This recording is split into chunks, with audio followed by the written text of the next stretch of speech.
Greetings and welcome to Infodome. In this series, we will be delving into the world of Star Wars and to a galaxy far, far away. In this episode, we will look at 20 interesting and lesser known facts about Episode 2, Attack of the Clones. Firstly, let's look behind the scenes at some facts surrounding the production of the film. Number 1.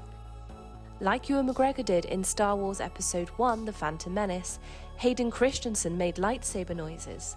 The first time he was handed one in rehearsal. After chuckling at the star's antics, George Lucas informed him that they probably had people in sound effects who could do a better job in post-production. Number 2. According to animation director Rob Coleman, not a single clone trooper suit was ever built. Every clone trooper seen in the film is computer generated, with motion capture performed by Industrial Light and Magic employees. They only wore the helmet and sometimes the footwear of the suit. The rest is completely computer generated. Number 3. Because he wanted to be able to identify himself during the Colosseum scene, Samuel L. Jackson, who played Mace Windu, specifically asked Lucas if he could have a purple lightsaber. Lucas replied that Jedi lightsabers were only blue or green, to which Jackson said, "Yes, but I want a purple one." Jackson says he didn't know how it would turn out until he went for reshoots, which is when Lucas showed him the scene containing his purple lightsaber. Number 4. The first hour is in blue locations, and the last hour is in red locations. This is the same pattern as Episode 5, The Empire Strikes Back, but the locations in reverse. Notice Luke and Anakin were similarly held captive and used green lightsabers instead of blue.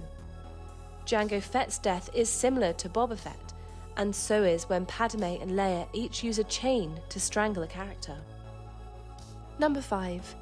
Star Wars' second episode had a tongue-in-cheek working title. It was Jar Jar's Big Adventure initially. Number 6. The Jedi Council Chamber and the Younglings Training Room are the exact same set, save for some plants and a few columns and a different floor plan. Number 7. Count Dooku was imagined as a female Sith during the concept design stage. Number 8. The ceiling-mounted rain system developed for the fight between Obi-Wan and Jango Fett pumped in 7.5 tons of water per minute. Now let's focus on some hidden gems and Easter eggs you might not have seen before. Number 9. Just before Anakin goes to search for his mother on Tatooine, he has a conversation with Senator Amidala. The camera pans to their shadows as they talk, and Anakin's resembles that of Darth Vader. According to the DVD commentary, the Vader-like shadow that Anakin casts was not a visual effects, but purely a coincidence. Number 10. In the scene when Obi-Wan and Anakin enter the bar after the speeder chase, Obi-Wan states that Anakin will be the death of him. This is a reference to Darth Vader, or Anakin, killing Obi-Wan in Star Wars 4 A New Hope. Number 11. The Tatooine garage in which Luke cleaned the droids in Episode 4 A New Hope was rebuilt for this movie, but not completely. While the foreground and background were complete sets, in the original film, only the foreground was rebuilt for this movie. The background is digital. Number 12. In the bar scene, when Obi-Wan chops off Zem Wessel's arm, this foreshadowed the Katina scene in Episode 4 A New Hope, in which Obi-Wan chopped off Ponda Baba's arm. Number 13.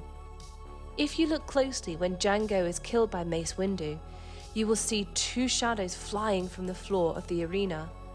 One is from his helmet, and the second, harder to notice, is for his head, which falls out of the helmet. Number 14. When Anakin is slaughtering the Tusken Raiders, Qui-Gon's voice can be heard in the background. This is no accident.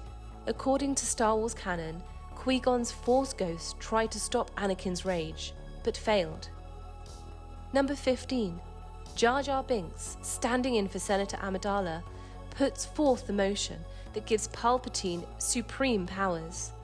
This means that Jar Jar, the most hated character in Star Wars canon, is indirectly responsible for the fall of the Old Republic and the near annihilation of the Jedi Order. Number 16. If you look closely at Jango Fett before he is killed by Mace Windu, you can see him trying to start his jetpack, which malfunctions. This adds to his downfall. The sparks were not there in the theatrical version, and George Lucas added them for the DVD release. Number 17.